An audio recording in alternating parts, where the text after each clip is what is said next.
Assalamu alaikum everyone, good morning, and thank you for that lovely introduction. I'd like to invite you all to jog your memory back to the time when you started kindergarten. How did you feel? Were you unsure, nervous, sad, happy, or excited? I remember my own time when I started kindergarten and how bumpy it was.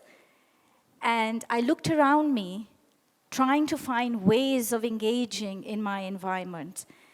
In the days and weeks that followed, I made good friends with a very bubbly, chirpy personality who later became my best friend. And then I started settling down. 30-something years later, when I dropped my daughter to kindergarten, my eldest one, we saw children crying all around us. She had the same bumpy start. Nothing much had changed in 3 decades. When I conducted research for my book on parenting, I spoke to about 2,200 adults, educators, and parents, and many of them had had a similar experience. An overwhelming majority of them said that they had faced difficulties helping their children or their students adjust to life at school. Now, this is very serious because here's the thing. We don't want children to just survive in the early years of childhood learning. We want them to thrive. So what is it that we can do to make the environment more comfortable with them as they step out of the comfort of their homes into this new world where routines are unfamiliar, people are strangers to them? What is it that we can do to influence them in ways which will encourage their readiness and their enthusiasm to learn? The first thing that children need is the first C in early childhood learning, which is connection. They look for a connection with their environment. They look for a connection with the people around them.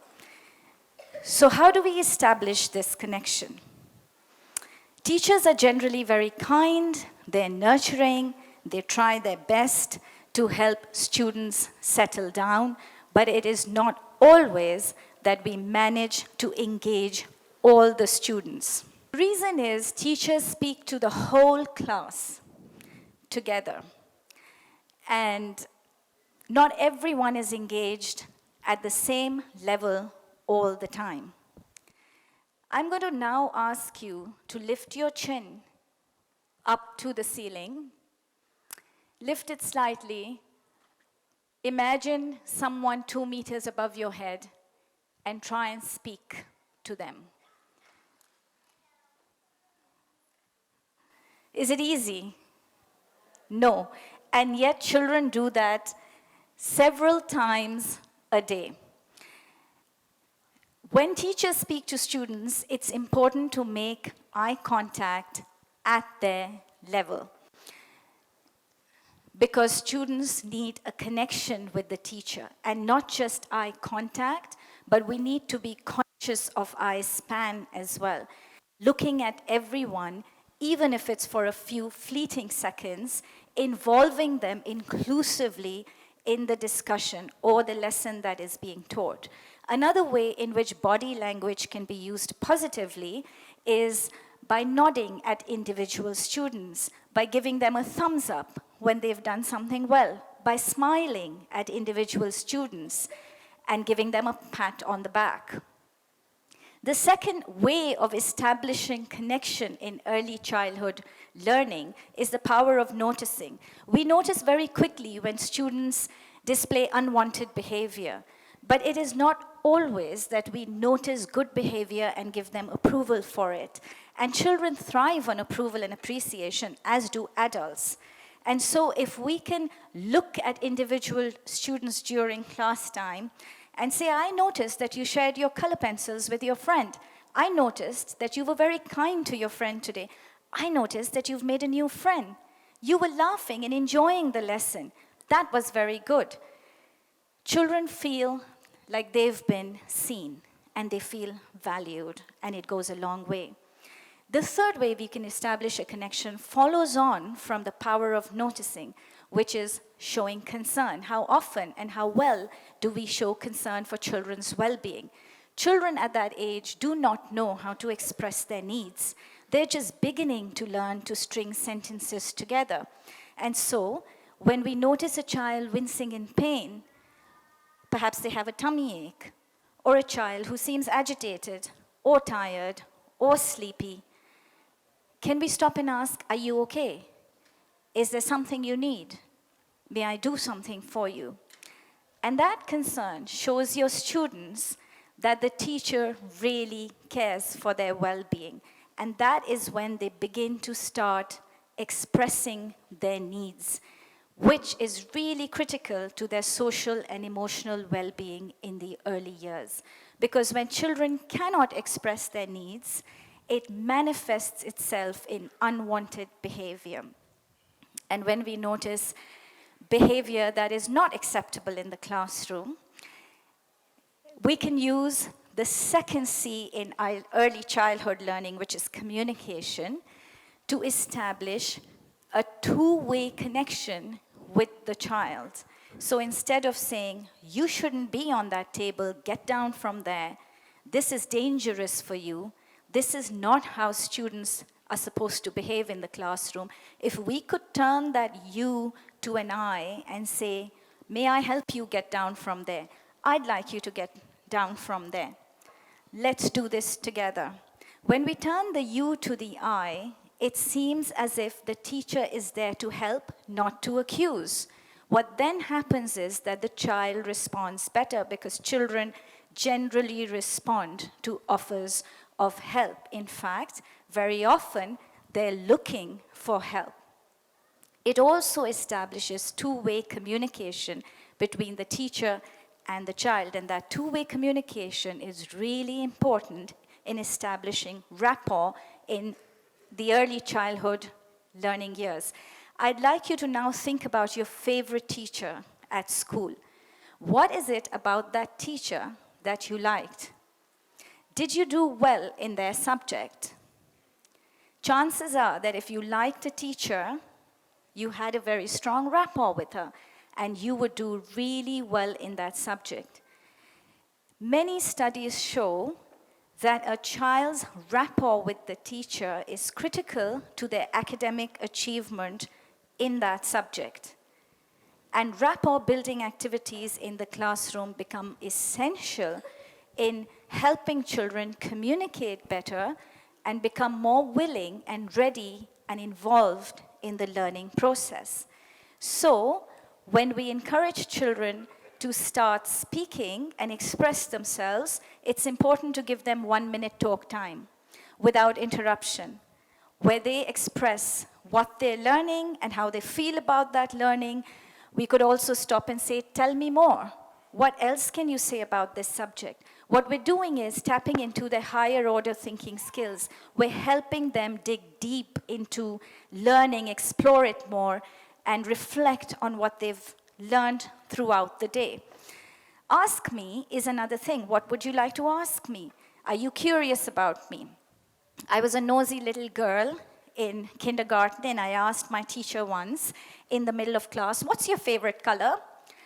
And she said, now's not the time. But children don't always know when the time is right. And so instead of rejecting the request, if we can just stop for a second and say, my favorite color is blue, what's yours? What's your favorite color? What's your favorite color? What's your favorite color? And let everyone talk about themselves. Children love to talk about themselves, as do adults. They love to share personal stories. And it just becomes a process of forming social bonds in the classroom where everyone interacts, gets to know each other so much better.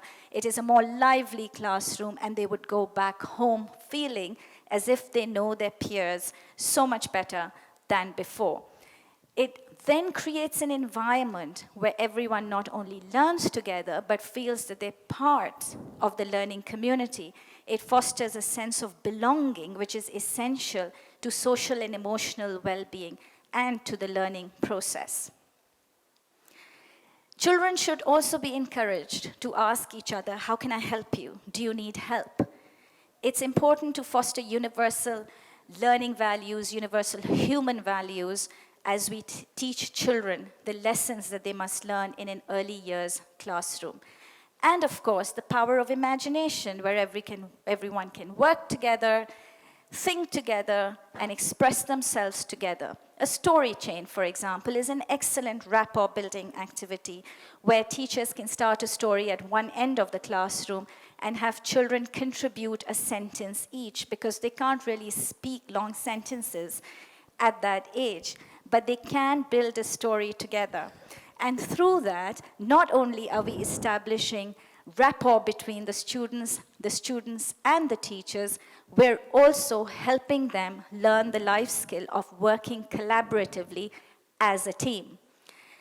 And another life skill that teachers can teach in the early years is decision making. Usually we set up a task or we teach a lesson, but we don't normally stop and say, would you prefer doing X or would you prefer doing Y? If we give them choices, we give them a chance, an opportunity to think about their preferences and express their preferences. And there begins the decision-making process that establishes student agency, which is so important for the years that will follow, and indeed for their lifelong learning process. The third life skill that we can teach through communication is problem solving. When children communicate with each other, there will be communication deadlocks. They will run into problems. They will say, oh, she called me fat, or he nudged me, he ran away with my eraser. They will complain about each other. There will be conflict in the classroom. And yes, it's important to stop and listen to the children as well. The reason why that's important is because we need to stop and say, what are we going to do about it? Let them think about the way forward. What do we want to do next? What do you want to say to him? Or what do you want to say to her? We then enable a process where children start thinking, I have a problem. Let me try and solve this by talking to the other person, not shutting them out. So that was the second C of communication. The third C of communication is clarity. Children are sometimes massively confused about what they're learning. They need repetition, yes, but more than that, we need to be very conscious of how we give them instructions in the classroom. So instead of speaking in long sentences, if I were to tell some of the lovely young children sitting at the back there, put your flasks on the side, hang your coat, sit properly on your seats, open your book to page 58, choose a color pencil and start coloring. That's about 5 instructions in one sentence. And children get very confused. They will take some of it and they will not be able to follow all the instructions at one go. So here's what we need to do. We need to break down sentences into simply worded instructions and let children follow the instructions one at a time so that they don't have an information overload. Our children already live in a world of information overload. To clear out that confusion and to give them clarity in the classroom, we need to break it down into instructions that they can follow, wait for them to be engaged, involved, and then move on, because learner engagement is critical to their stability in the classroom, to their happiness, and their willingness to cooperate with the teacher. Clarity can also come from repeating instructions. So often teachers don't have too much time and they like to move through the lessons really, really fast. Many of us are also racing against time on a daily basis. But the little ones will absorb more if we stop and we ask them, what are we going to do? So that they can repeat the instructions back to us. When they repeat instructions, the teacher gets instant feedback. The teacher will know which students have been left behind and which students are with him or her, so with the topic. And so that gives a very quick and consistent way of monitoring students as we go along. Besides repeating instructions, if we can ask students what or how are we going to do this, the what and how questions not only establish two-way communication, but give clarity to the other students in the classroom as well. Open-ended questions are very essential to teaching children to think for themselves, express themselves, and help their peers out in the classroom. Their peers will learn a lot more from them than they will from the teacher, perhaps, because they listen very carefully when someone from the class gets up to speak. One other way of giving clarity to the children in the classroom is by demonstration. We don't just want to tell them what to do, we also want to show them how to do it. And demonstrations can be through visuals, or they can happen when the teacher sits next to the students and says, let me show you how to do this. And so if you're teaching shapes, for example, and you were to hold up a triangle and say, this has 3 sides, and show them the 3 sides and 3 corners, and then hold up a square and say, let's apply the same logic. So how many sides does this have, and how many corners? And then subsequently teach them to identify shapes using that logic. If we explain concepts, children might get the concepts, many of them won't get the concepts. We need to be very sure that everyone is involved in the learning process, and for that, we need to regularly demonstrate learning, not just explain concepts to them. So clarity is the third C, which is essential in an early years classroom. And then children begin to feel that the teacher cares, that the teacher is taking out enough time to make sure that they understand not just what's going on, but enough time to listen to them, to give them opportunities to speak, to ask questions, to help them express themselves. And that develops an interest, not just learner engagement, but a love of learning, an interest to show more, do more.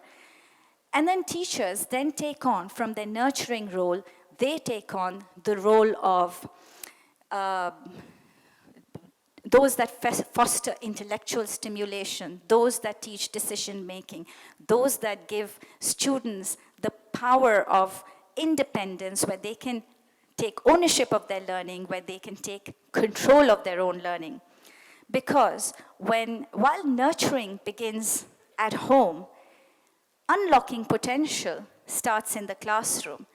And the main goal of early childhood learning is to start unlocking that potential that the child can explore for themselves in the years to come.